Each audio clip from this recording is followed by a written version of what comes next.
con la colaboración de ITEC Psicología, Ítaca Formación y SM Psicólogos.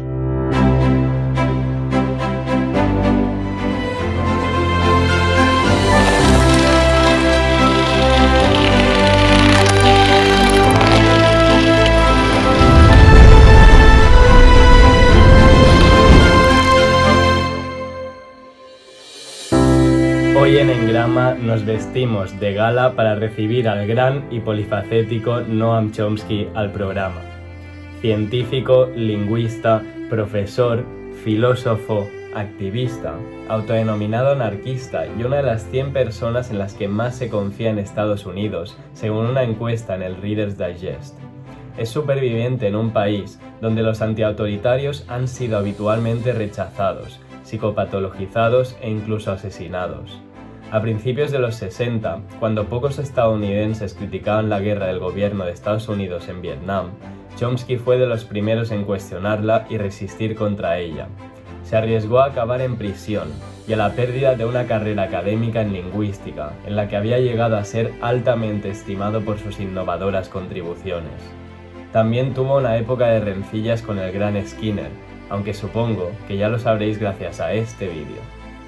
A sus 93 años, Noam ha accedido a venir a Engrama y apreciamos muchísimo el esfuerzo que ha hecho para romper no solo las barreras generacionales, pero también los obstáculos tecnológicos que suponen las videoconferencias para una persona de su edad. De nuevo, damos gracias a Noam y también a Eleonora, nuestra intérprete, por habernos acompañado en esta magnífica velada.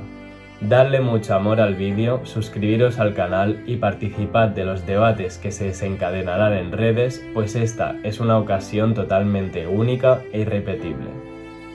Gracias, Noam.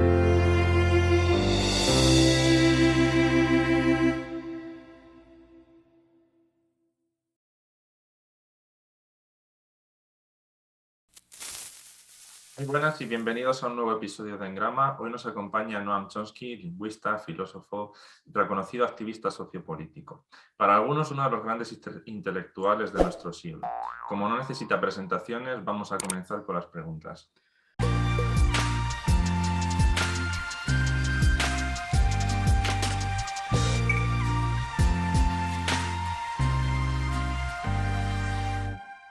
Y ya que nosotros a lo que nos dedicamos es a la psicología, queríamos empezar por ahí y preguntarte una serie de cosillas de eso. ¿Qué es para ti la disciplina de la psicología? ¿Cuál consideras que debe ser su objeto de estudio? ¿Qué claves crees de primordial importancia al final atender a la hora de estudiar el comportamiento humano? Since our field of expertise and study is psychology, we wanted to start with the following question. What is the discipline of psychology for you? What is its object of study? And what are the most important elements to pay attention to when studying human behavior? Psychology is the study of the nature of the human, what anthropologists call the human capacity, the specific properties that that are species properties of humans, differentiate them from the rest of the natural world.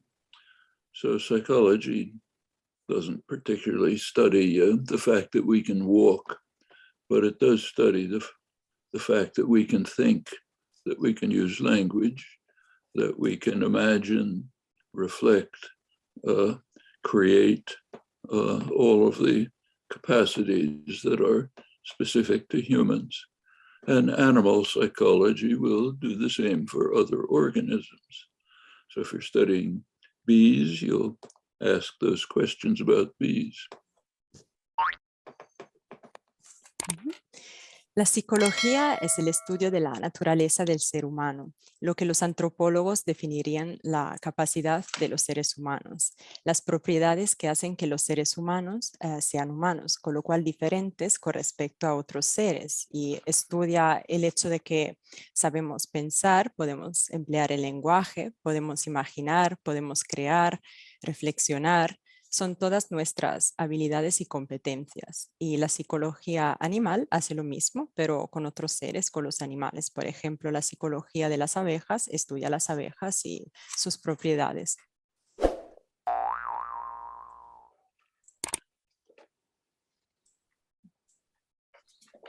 ¿Cómo concibe la psicología cognitiva actual? ¿Y cuál crees que es la principal aportación de la rama cognitiva a la sociedad? So, what do you think of current cognitive psychology? And what do you think is its main contribution to society?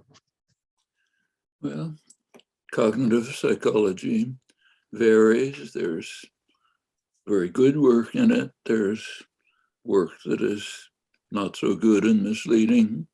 It's a pretty new field, developed pretty much since the 1950s, 1960s. Its contribution to society is straightforward. Society consists of human beings understanding the nature of human beings, how they think, how they interact, how they create, invent, and so on. All of that is a contribution to how they function in society. La psicología cognitiva tiene buenas cosas y también trabajos no tan buenos. Se trata de un sector que se ha ido desarrollando en los últimos años, empezó en los años 50, 60, y su aportación a la sociedad es bastante fácil. La sociedad está hecha por seres humanos que comprenden como la naturaleza de los seres humanos, comprende cómo piensan, cómo interactúan, cómo crean, cómo inventan. Esta es la mejor aportación de la psicología cognitiva. Y quería saber, ¿qué opinión te merecen otras tendencias cognitivas de la lingüística, como las de Lakoff, Langacker, Johnson, Fauconnier? What do you think of other cognitive trends in linguistics, such as those of Lakoff, Langacker, Johnson, or Fauconnier? Oh, they have many interesting things to say, useful insights.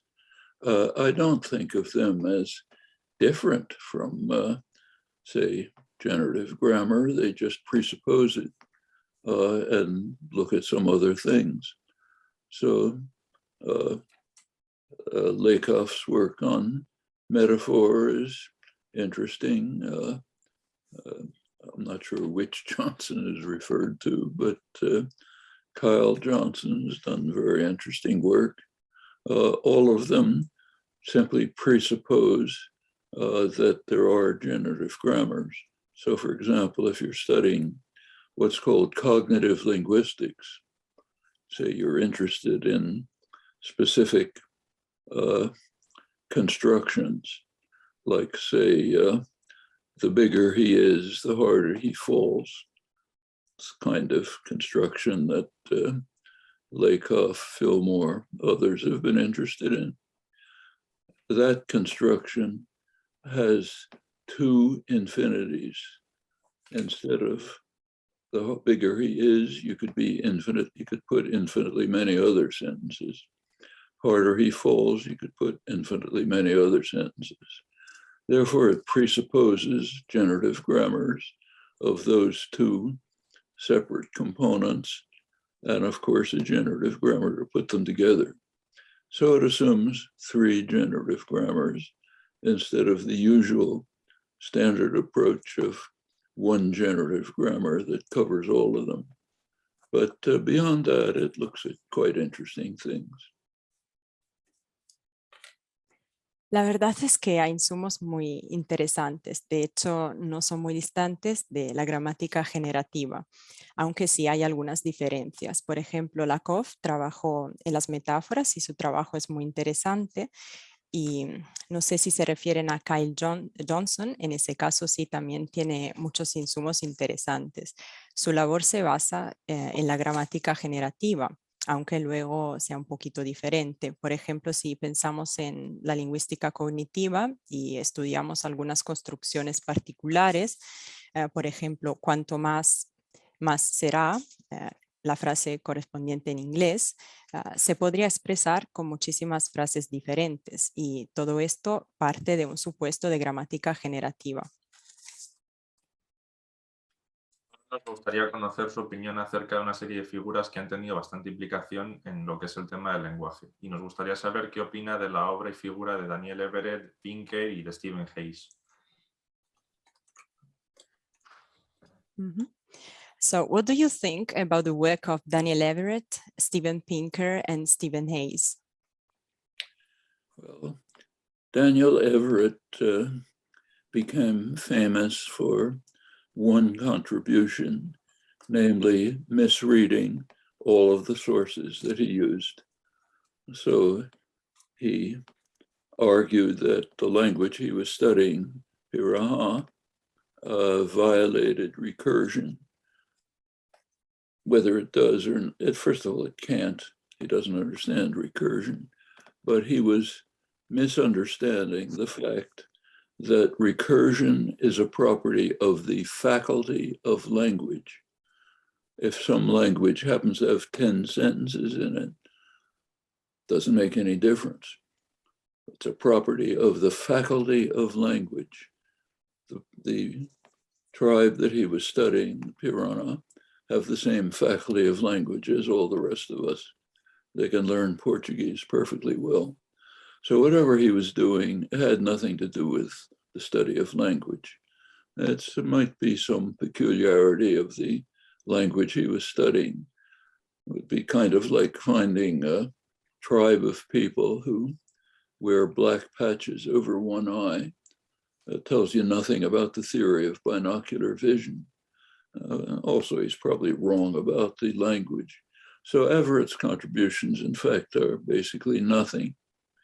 Steven Pinker was a fine cognitive psycholinguist, did very important work, has more recently he did a very good book, a popular book called The Language Instinct on General Linguistics. Since then, he's turned to mostly popularizations of other things, sometimes done effectively. Sometimes I think they have problems, hasn't really been much involved in scientific work in recent years. Stephen Hayes' work, I don't know.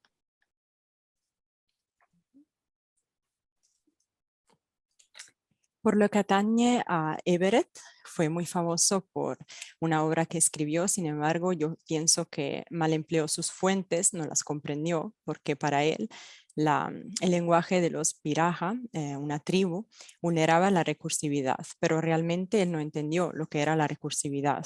Es una propiedad de la facultad lingüística y no hay diferencias realmente si una lengua tiene tan solo 10 frases. Esa tribu, por ejemplo, tenía la misma facultad lingüística que los portugueses y podría, si quería aprender también ese idioma.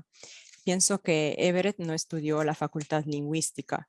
Es como estudiar la visión estudiando una tribu con un ojo cubierto. Por lo que atañe a Pinker, en cambio, es un psicolingüista y su labor es muy buena.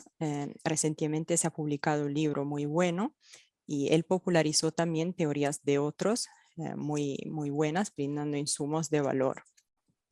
Y por lo que atañe a Stephen Hayes, no conozco su obra. Prosiguiendo con cuestiones de psicología y derivados, ¿crees que siguen vigentes tus críticas con respecto a la filosofía conductista actual? ¿Qué opinión te merece a día de hoy la vertiente skinneriana? ¿Y cambiarías o matizarías algo de la crítica que hiciste en su día a la obra de Skinner? Do you think that your criticism of the current philosophy of behaviorism is still valid? What is your opinion about Skinner's perspective today? And would you change or tweak some of your words used to criticize Skinner's work in the past? Yes, there's a good deal that's been learned since I wrote that review 60 years ago. At the time, I assumed that Skinner's methods would apply to behavior of other animals. It plainly has absolutely nothing to say about human behavior, human language. Since that time, there's a good bit of work done, some of it by Skinner's former students, showing that it really doesn't apply to animals either. So it turns out that the methods, say operant conditioning, can slightly modify behavior, but it's been shown that what it's actually doing is slightly modifying instinctive patterns. So you can get a pigeon to peck at a ping pong ball and look as if it's playing ping pong, because pigeons peck, so they modify their behavior slightly to satisfy the experimenter. But essentially nothing is happening. And by now it's been questioned whether conditioning even exists. There's extensive work on that. It's very questionable. So in my tweaking of what I wrote would be to say that I was far too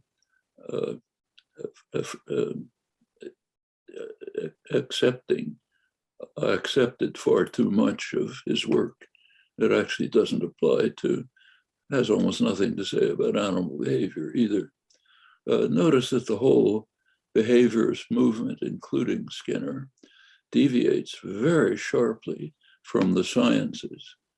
The sciences are interested in what are the internal invisible processes and entities that lead to observed phenomena.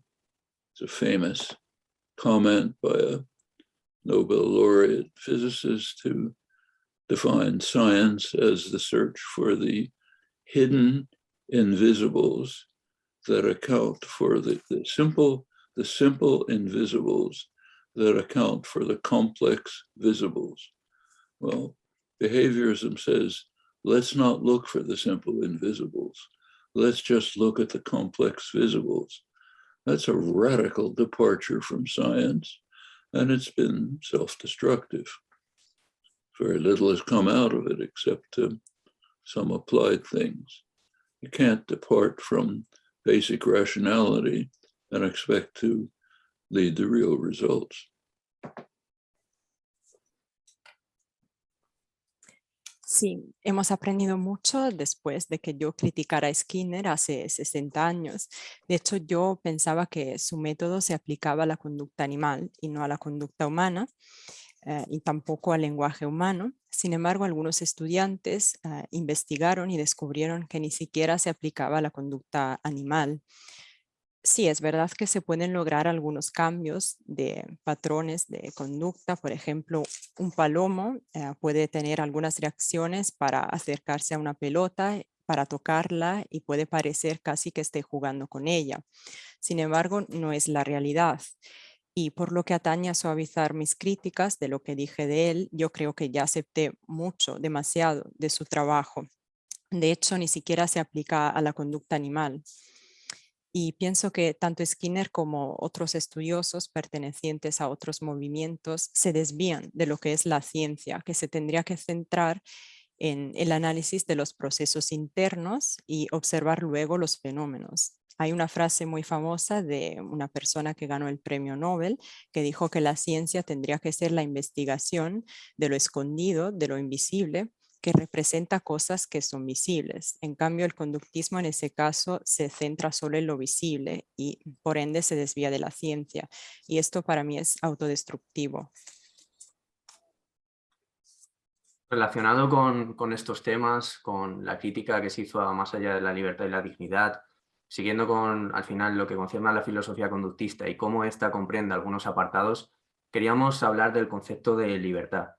Si existe la libertad, si existe el libre albedrío, cómo concibe la libertad y hasta qué punto los seres humanos pues somos libres. Let's now focus on the concept of freedom. Does freedom exist? Does free will exist? What is freedom for you, and to what extent are human beings free? Well, let me ask you a question. Can you decide to lift your right hand at this point? If you can, you're free to lift your right hand. Can I decide to respond to this question instead of throwing a ball across the room? Yes, I can. So I'm free to do that. Am I free to drive on the wrong side of the street? Well, I'm free to do it, but I'll get arrested. So I'm not free in that, to that extent. Am I free to fly? No, because I don't have the capacity to fly. So within the range of our capacities, we have freedom to choose one or another mode of action. We may turn into constraints that block us, like the police force. But that's essentially what freedom means to you, to me, to all of us. There are debates about whether we really have freedom or whether everything we do is determined. All of us act as if we have freedom of will all the time. So 100% of our actions assume that we have freedom. Science tells us nothing about it. All that science tells us is it cannot accommodate these phenomena, can't show that they don't exist, can't deal with them if they do exist. So we're left, we've been left for several thousand years, and we're still right there.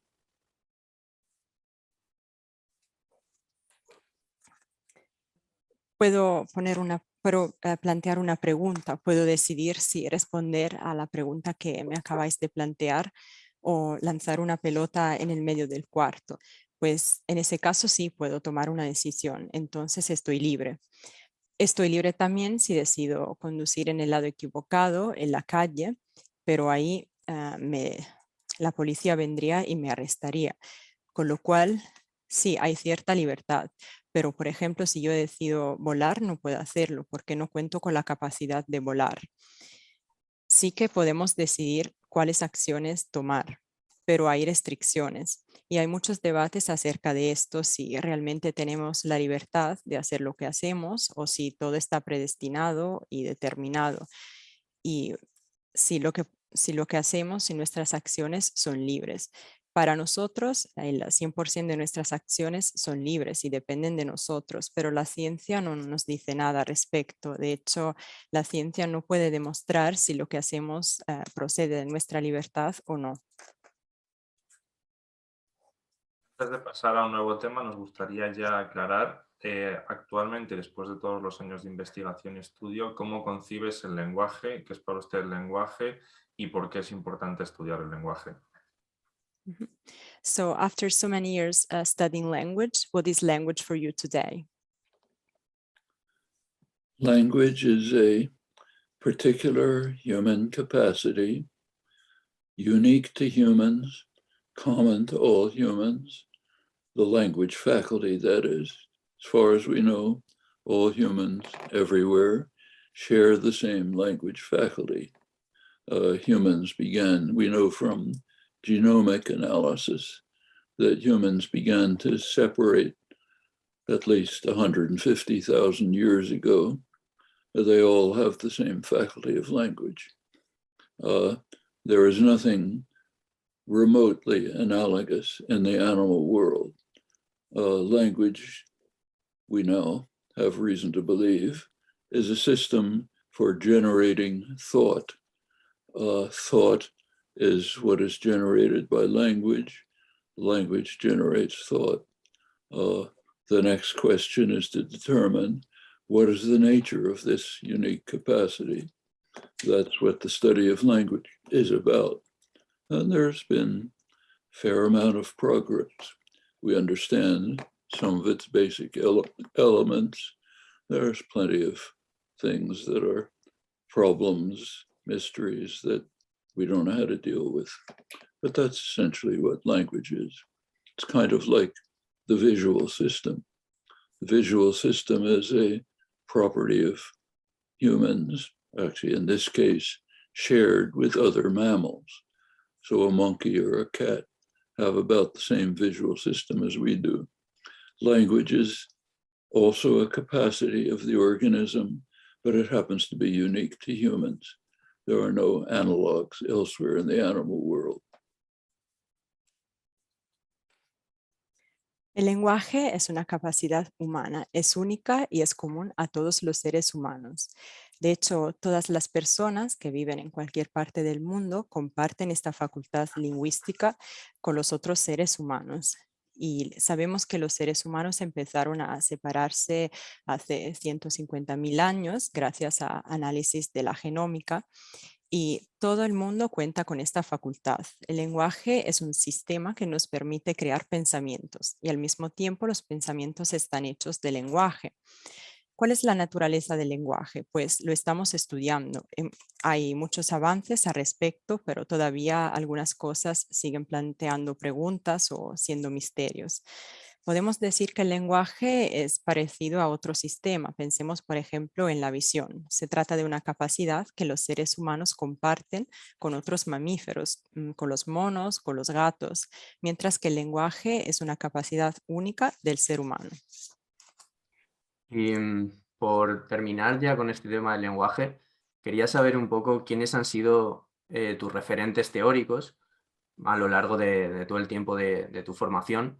Y bueno, ya no solo en el tema del lenguaje, sino un poco tus referentes en general. So what are the figures, the people who inspired you while you were training yourself, while you were studying linguistics? Sorry, but it's not coming up in chat and I couldn't Oh, hear no, it again. I can just... So,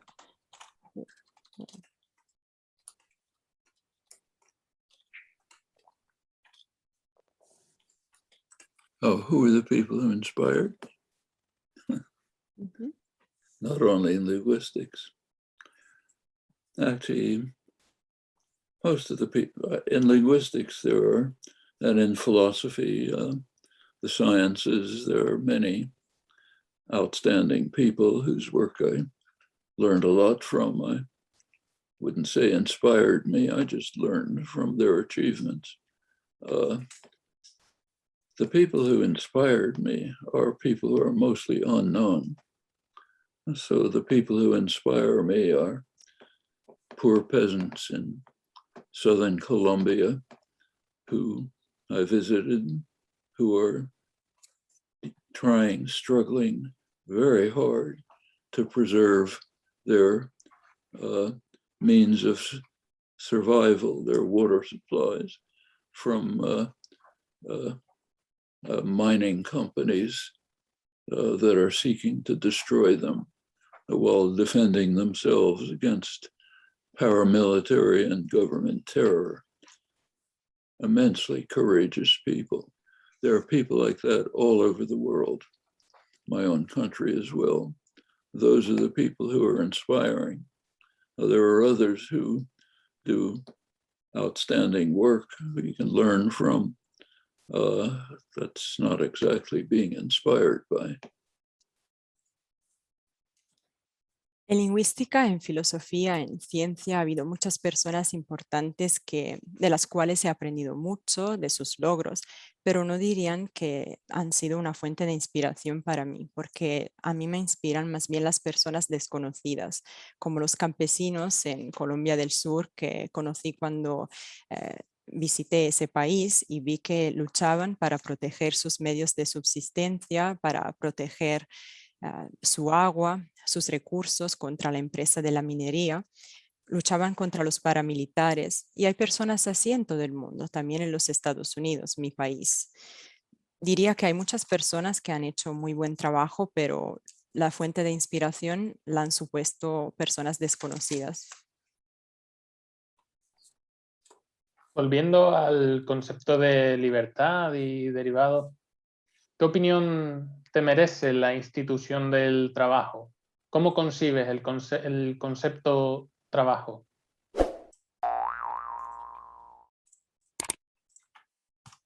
So after asking about freedom and its byproducts, what do you think of the institution of work?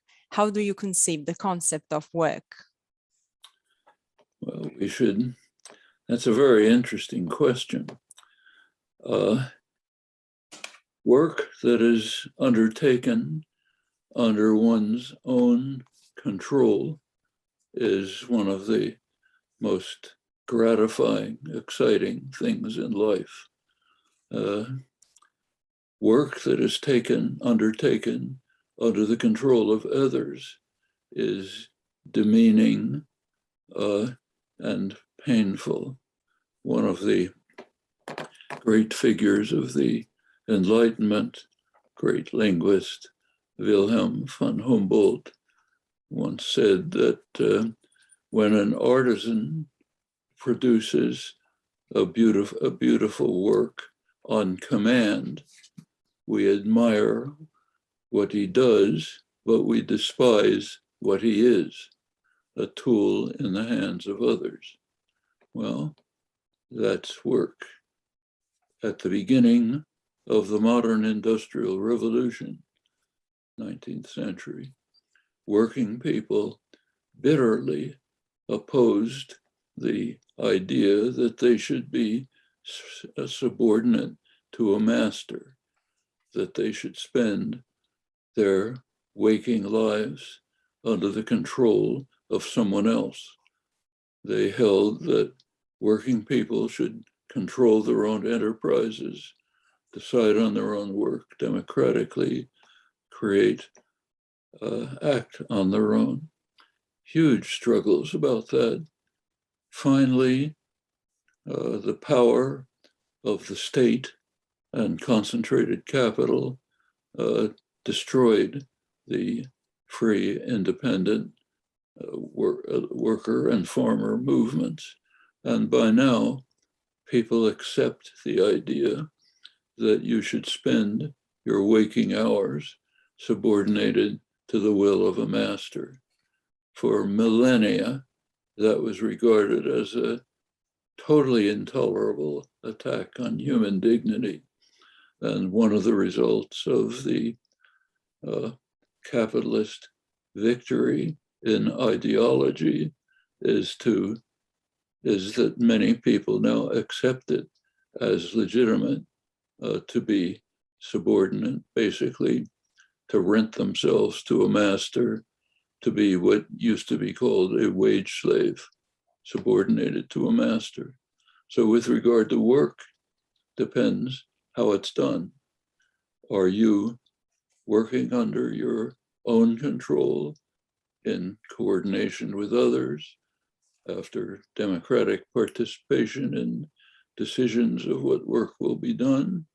Or are you subordinated to a totalitarian master who orders you what to do? Those are two quite different kinds of work.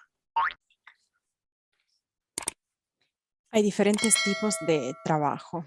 Si una persona puede trabajar y puede controlar lo que hace, entonces se trata de una fuente de gratificación. Sin embargo, si el control está en manos de otras personas, entonces es algo negativo y también doloroso. Según un lingüista muy influyente, Van Humboldt, cuando un artesano produce algo muy bonito, una labor que le ha sido encargada por otra persona, admiramos el resultado. Sin embargo, despreciamos al propio artesano, a lo que es y al objeto de su trabajo. Cuando empezó la revolución industrial en el siglo XIX, los trabajadores lucharon contra la idea de que tendrían que estar sujetos a un dueño, que ya no estaba debajo de su control su trabajo. Y ellos querían decidir democráticamente acerca de su trabajo y por esto lucharon muy duramente. Y al final el poder del Estado y del capital destrozaron lo que fueron los movimientos de los trabajadores autónomos, libres, independientes, y hoy en día las personas aceptan ya la idea de que uno tenga que pasar todo el día laboral sirviendo casi a un dueño. Durante milenios se rechazó esta idea y lo que parecía un ataque intolerable contra la dignidad humana. En cambio, hoy en día muchas personas lo ven como algo legítimo y esto es sin ninguna duda una consecuencia del capitalismo. parece que las personas se hayan convertido en esclavos de un sueldo, con lo cual hay diferentes ideas sobre el trabajo. Si se trata de un trabajo que uno tiene en su control, donde puede tomar decisiones de forma democrática, entonces es algo positivo. Sin embargo, si es un trabajo que depende de un dueño totalitario, no lo es. Entraste por los terrenos del anarquismo desde bastante joven. Si no me equivoco, antes incluso de la Segunda Guerra Mundial ya estabas empapándote de los textos de personajes como Bakunin, y cabe poca duda al final de que el anarquismo pues, ha sido un pilar en tu vida, en tu activismo, y quería preguntarte por cómo tú lo entiendes, por cómo tú entiendes la anarquía. So you approached anarchism at a very young age. If I'm not wrong, you were already reading texts on this topic, such as Bakunin's work, even before the Second World War. There is no doubt that anarchism has had a huge impact on your life and on your activism. So the question is, what is anarchism for you? Well, at a very general level, anarchism is the idea that any institution, any arrangement that involves hierarchy and domination has to justify itself. It has a heavy burden of proof. And unless it can justify itself, it should be dismantled in favor of a more free society without domination and control. Well, that's the burden that any structure of hierarchy and domination has to face, whether it's in the family, the society, international society. That's the fundamental principle of anarchism. Then comes the real content, looking at particular structures of domination and determine whether they are legitimate. So take the one we just discussed a minute ago, going to work. You have a job, you get up in the morning, you go to the workplace, you put on the clothes that the master tells you to wear, you do what he says.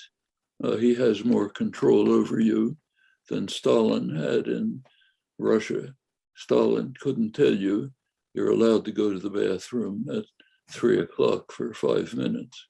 You have to take this path rather than another path in the workplace. You're not allowed to talk to your friend and stop for have a cup of coffee. Stalin couldn't do that, but that's what's done in a workplace. So we should ask, is this structure of domination legitimate? Well, as I said, workers and farmers in the 19th century said it was radically illegitimate. And I think they were right. And we should recover that understanding, that sense of dignity and personal freedom. And the same is true in every other aspect of life. Take, say, patriarchal families. Let's take real cases. Take the United States, considered a very free country, model of democracy. The law, the Constitution of the United States and the law borrowed British common law. Under British common law, a woman is not a person, she is property. A woman is owned by her father and the property is transferred to her husband. That actually was the law in the United States until pretty recently, 1975.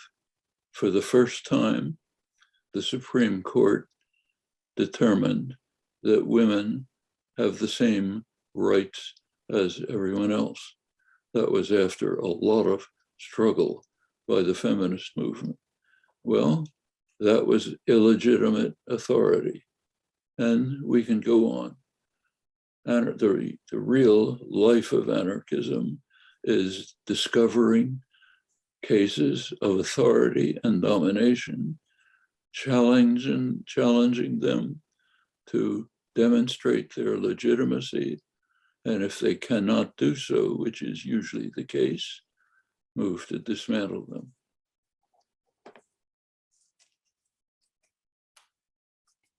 A nivel general, el anarquismo es la idea según la cual cada institución que prevea jerarquía y dominación tenga que justificarse a sí misma.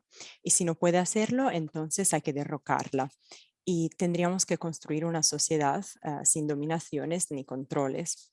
De hecho, hay muchas estructuras de dominación y de jerarquías a nivel de la sociedad internacional, de la familia. Y el anarquismo se puede aplicar a todos estos ámbitos. Necesitamos entender si la institución se puede legitimar o menos. Tomemos el ejemplo de antes del trabajo. Uno se levanta, se va al trabajo por la mañana, se pone la ropa que le ha dado su jefe y hace todo lo que le diga su jefe. Este jefe tiene más control en el trabajador que el de Stalin. De hecho, Stalin permitía a las personas ir al baño solamente en una hora específica, a las 3, durante 5 minutos, pero nunca decía nada acerca de hablar con los compañeros. Y hoy en día nuestro jefe nos dice que no podemos hablar ni siquiera con los compañeros de trabajo, pero nadie dice esto. Y como decía antes también, los trabajadores de la revolución industrial y los campesinos se rebelaron contra esta estructura ilegítima y pienso que tendríamos que estar de acuerdo con ellos y retomar un sentido de dignidad y de libertad. Y lo mismo se aplica también a la familia. Hay una concepción de familia patriarcal muy marcada en los propios Estados Unidos, que pensamos que es el modelo de la democracia, un Estado libre. De hecho, la Constitución de los Estados Unidos procede de la ley británica de Commonwealth, donde las mujeres eran propiedad del padre y luego de su marido.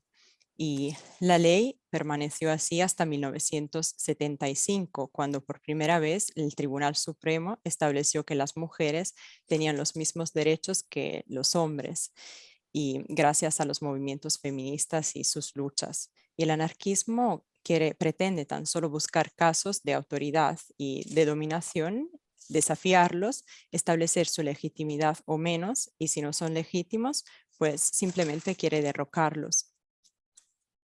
¿Actualmente practicas algún tipo de activismo o ya, digamos, te has retirado de esos campos? Are you involved in activism right now or not really?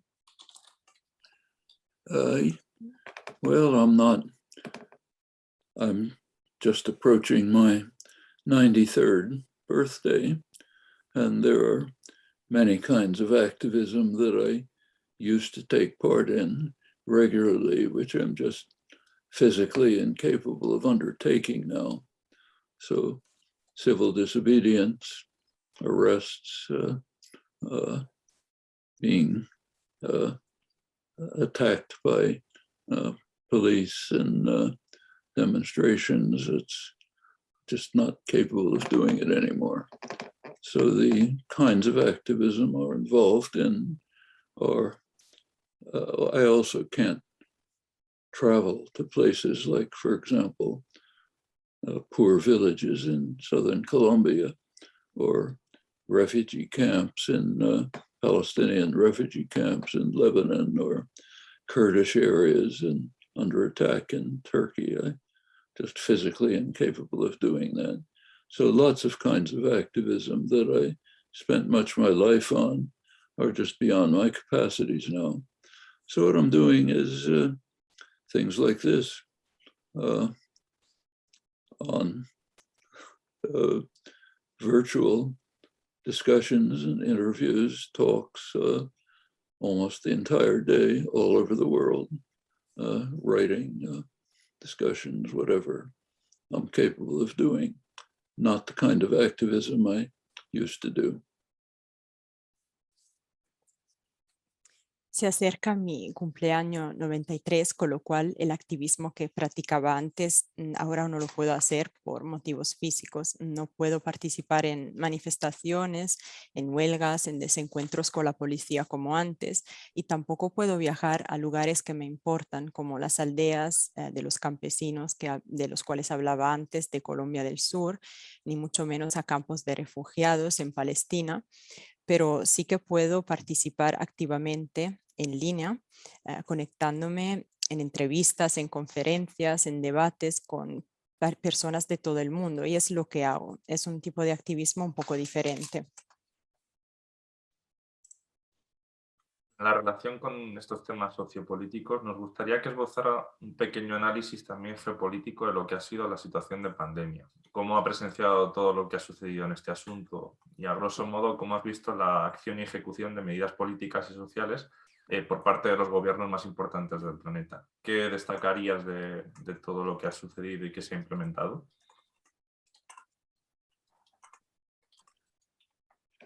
So let's look now at the pandemics from a geopolitical standpoint. How have you witnessed everything that has happened with this issue? And what do you think about the measures that were taken by governments of all the countries of the world? Well, countries have first of all, the pandemic should never have happened. It was known years ago, 2003, after the SARS epidemic. Scientists were telling us that there will be other coronavirus epidemics. We should prepare for them.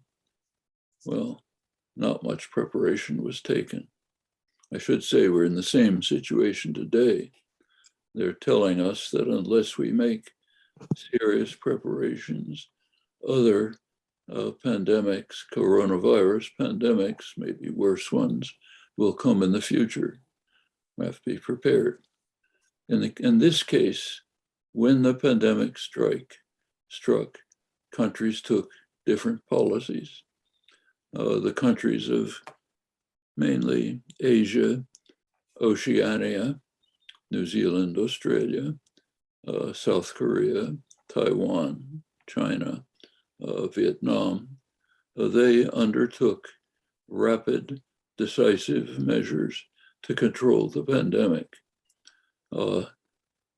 These are societies where the public was willing to act with a spirit of cooperation, mutual support, recognition that the common good requires short-term self-sacrifice in order to overcome a serious problem. These societies are flourishing. They're pretty much back, there's still problems, but basically they pretty quickly went back to normal. They didn't suffer the same. Today, right now, inflation is a major problem around the world, but not in these countries, because they dealt with the pandemic and the economic problems judiciously and expeditiously, quickly and effectively.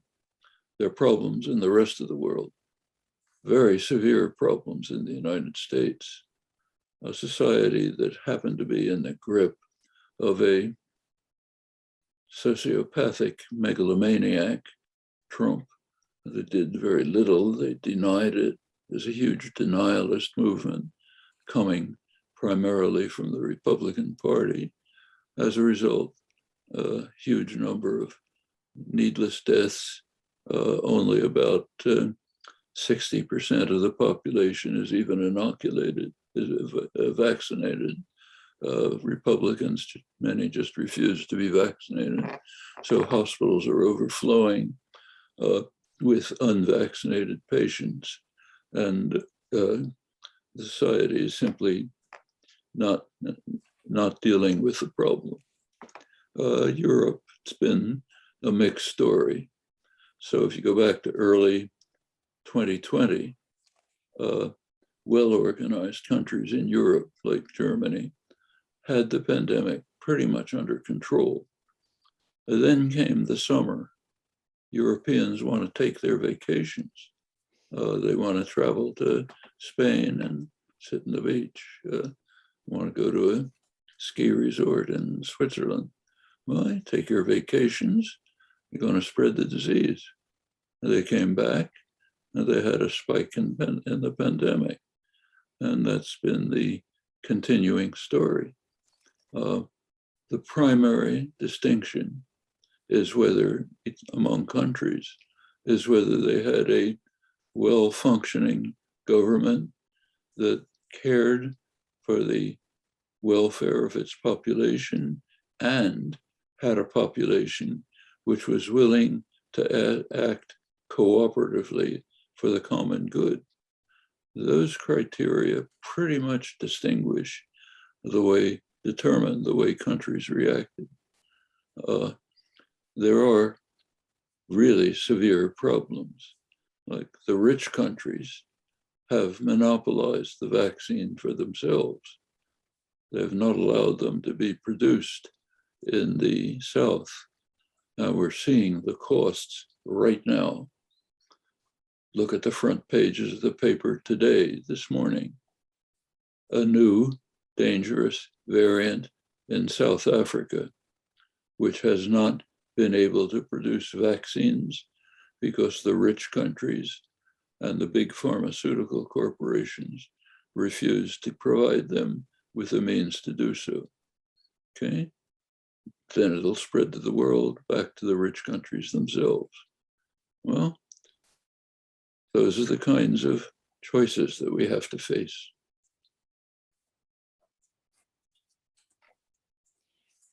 La pandemia no hubiese tenido que ocurrir nunca. De hecho, lo sabíamos ya hacía varios años. En 2003, después de la epidemia del SARS, los científicos nos dijeron que habría una nueva pandemia o varias pandemias de coronavirus. Sin embargo, no nos preparamos. Y ahora estamos en la misma situación. De hecho, tendríamos que prepararnos. De no ser así, ya iremos encarando otras pandemias y también más graves. Esta pandemia, cuando se desarrolló, vio diferentes reacciones por parte de países que tomaron medidas diferentes. Por ejemplo, los países de Asia o de Oceanía, entre otros Nueva Zelanda, Taiwán, China, Vietnam, Corea del Sur, tomaron medidas muy importantes y decididas, y también de forma rápida, para controlar la pandemia. Y también vieron el apoyo de la población, poblaciones que querían actuar en un espíritu de cooperación y de apoyo mutuo, de compromiso con el bien común, y decidieron hacer sacrificios. Sus sociedades, de hecho, hoy en día están mucho mejor con respecto a otros países y pudieron establecer la normalidad de forma más rápida. La inflación en estos países no supone un problema, al igual que en otros países, porque manejaron los problemas ocasionados por la pandemia y los problemas económicos de forma rápida y eficaz. En cambio, otros países sí que encaran muchos problemas, entre otros mi propio país, Estados Unidos, donde la sociedad fue víctima también de un sociópata que fue Donald Trump, que apoyó el movimiento negacionista, y de hecho muchas personas fallecieron porque no quisieron vacunarse y muchas más terminaron y siguen terminando hoy en día en el hospital. Y la sociedad no manejó bien el problema. En Europa tenemos una vertiente diferente, porque ha habido algunos países que lo han manejado. Por ejemplo, en 2020, al principio, hubo países como Alemania que mantuvieron a raya la pandemia bajo control. Pero el problema es que luego llegó el verano y los europeos quisieron irse de vacaciones a España y sus playas, o a Suiza y sus montañas, y así difundieron nuevamente la enfermedad y hubo un repunte de la pandemia después. Y fue la historia de nunca acabar, que se perpetra hasta el día de hoy. Otros países que han tenido un gobierno más estructurado y un gobierno preocupado por su población, y también una población comprometida con los demás y el bien común, han supuesto un buen ejemplo, y estos criterios fueron fundamentales para manejar bien la pandemia. Otro problema también ha sido el de los países más ricos que han monopolizado con las vacunas y de hecho no han permitido tampoco la producción de vacunas en el sur del mundo. Y los costes son muy elevados. De hecho, hoy en día estaba leyendo el periódico y vi que hay una nueva variante en Sudáfrica, país que no ha podido desarrollar su propia vacuna por culpa de los países más ricos y de las farmacéuticas. Y esta variante ahora se va a difundir en todo el mundo. Por ir terminando con otros temas ya más alejados de todos estos planos teóricos y poner un broche más amable a la entrevista, queríamos preguntar por una serie de cuestiones sueltas. Una de ellas es, como sabemos que te mantienes bastante activo, a pesar de que vaya a llegar tu 93 cumpleaños, queríamos saber a qué te dedicas actualmente, en qué campos te hayas metido, qué te interesa.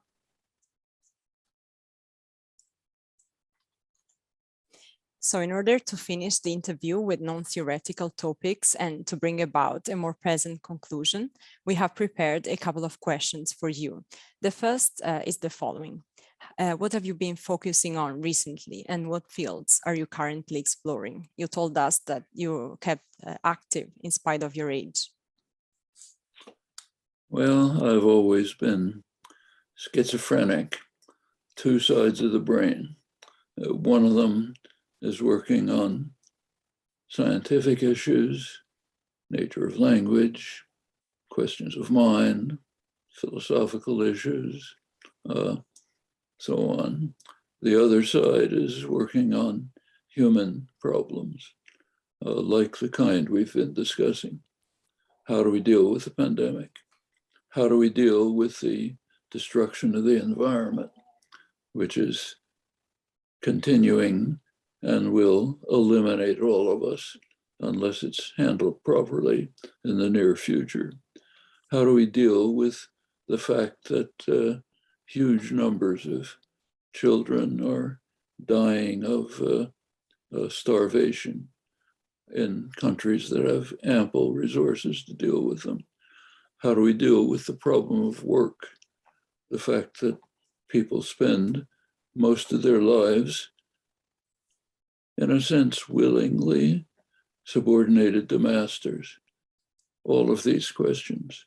In the case of the professional work, there are very exciting developments. I think we're on the verge of a new era in the study of language and thought, in which we will be able to deal with a fundamental problem that has been in front of us for 70 years. How can it be that we know so much with so little evidence? Plato's problem, it's sometimes called. It seems that in order to account for, you can show by now that a 2 or 3-year-old child has enormous knowledge of its language, far beyond what it can exhibit, completely unattainable by any possible means of learning. That seems to require a rich, innate structure. We can also show pretty well that language evolved very quickly and very, in evolutionary terms, in a very brief window. So what's internal has to be simple. And that's a problem. And I think we're finally getting to the point of being able to resolve it and to develop an understanding of language and thought on new, deeper foundations, which can lead us to find genuine explanations for fundamental features of human thought and mind and language for the first time. So that's an exciting era. Pues podría casi decir que tengo esquizofrenia, porque tengo dos partes en mi cabeza. Por una parte me preocupo de la naturaleza de la lengua, del lenguaje, cuestiones filosóficas, y por otra parte me centro más bien en problemáticas humanas, entre otras la pandemia o la destrucción del medio ambiente que sigue pasando y que va a acabar con nosotros como seres humanos, a no ser que hagamos algo al respecto. Otro problema es que muchos niños fallecen por hambre a pesar de que los países tengan muchos recursos, y también el problema del trabajo del que hablamos antes, el hecho de que las personas pasen tanto tiempo de su existencia sujetas a un dueño, a un jefe. Hablo de todas estas cuestiones y me interrogo.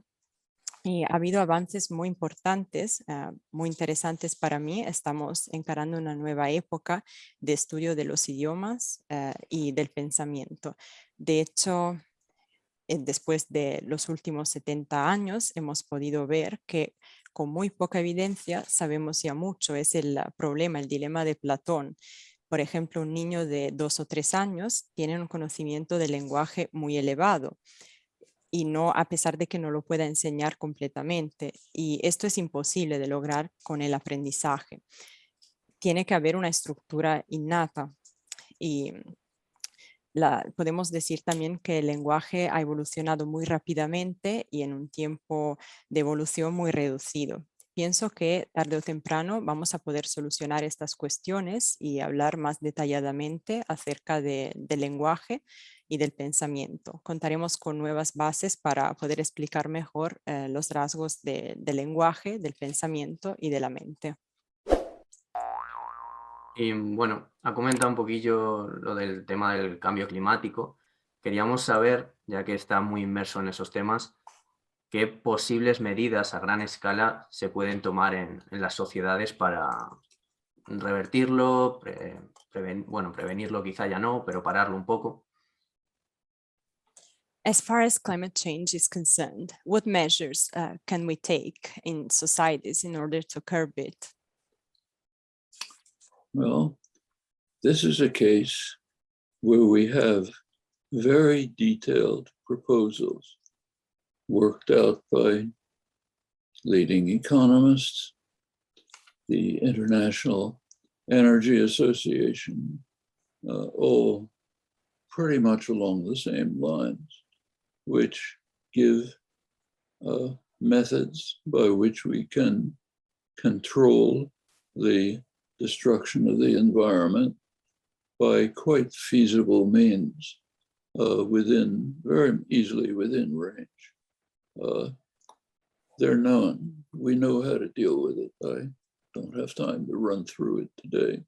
Right now, the development of sustainable energy, redesigning living conditions, changing industrialized agriculture, all of these methods are available.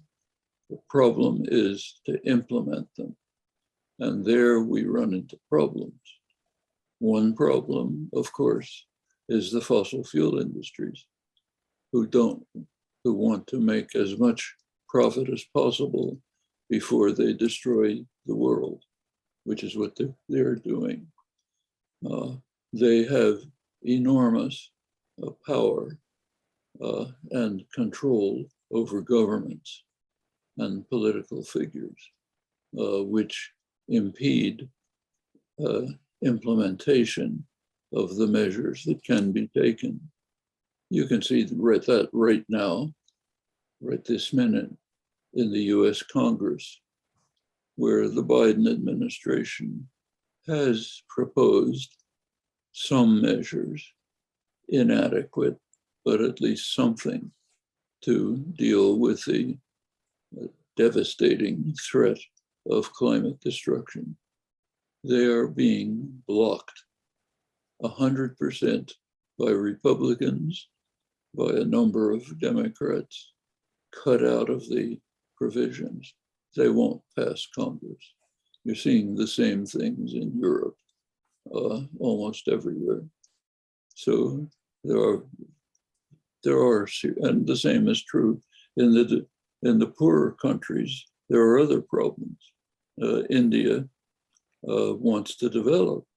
India, you go back a couple hundred years, India was the richest country in the world, far richer than England. England did have military power, and was able to destroy India, deindustrialize it, turn it into an impoverished country, while England grew and developed by robbing India. Well, India rightly says, we have a right to develop now after centuries of imperial destruction. Problem is, for them to develop means using coal, fossil fuels, which will destroy the world. There's an answer. The rich countries can subsidize them, can offer them help and assistance in moving to sustainable energy, but the rich countries refuse to do it. That's what we just saw at Glasgow. So that's the problem we face. It's not actually the rich countries, it's the rich people in the rich countries insist on maximizing their own short-term profit, lavish lifestyles, even if it's going to destroy all of human life and huge numbers of other species with it. It's a kind of a global class war. And unless the population of the world resists in time, we can say goodbye to each other.